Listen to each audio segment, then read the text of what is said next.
bazobe sibuza ama-question a few. Ngapha ngihamba no-Interlude Shoba. Yeah, bazobe sibuza ama-question a few. Okay, Teddy boy, can you tell us more about yourself? What do you do?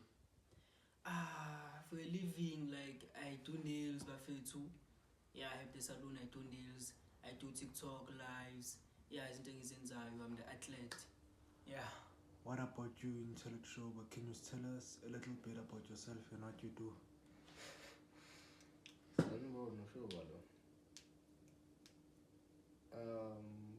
Awukho okuningi abantu abangawazi ngami nje umuntu nje usembulo ayikho nje into engayenza ayikho nje into interesting ngami nje umuntu nje ophilayo a living human being.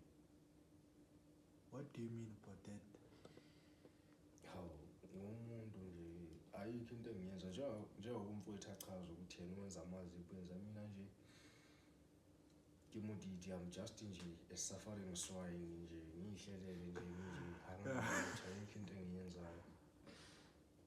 Okay, guys. Ithi umbuzo now la uthi what is the primary goal of this episode?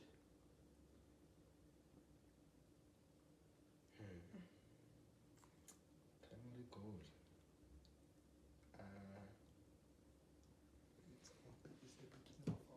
Yeah, it's the beginning of my interviews on my podcast. Yabona okuningi okuzayo because leli page likamfowethu kahle kahle silenzele ukuthi likhule njengoba silikhulile but ukuthi li-expand more. Sithole abalandeli, abathameli nakho konke. Okay, Teddy boy. Can you tell us what do you want to accomplish through the social media space? Into engifuna ukuyenza bafethu ukuthi like ngibe nama-followers amaningi like ngaziwe njengabanye abantu bafethu like yeah ngifeza amaphupho wami ngibe i-star ku-YouTube bafethu yeah into nje ngifuna ukuyenza leyo. So ufuna ukulokhonja, let's say ufuna influence yakho kwi-podcast space ibe ngakanani? Ibe phephula but what's your minimum target range yama-followers? If bengathola nje 100k ungakafiki uDecember ngabe ngijabulile lapho.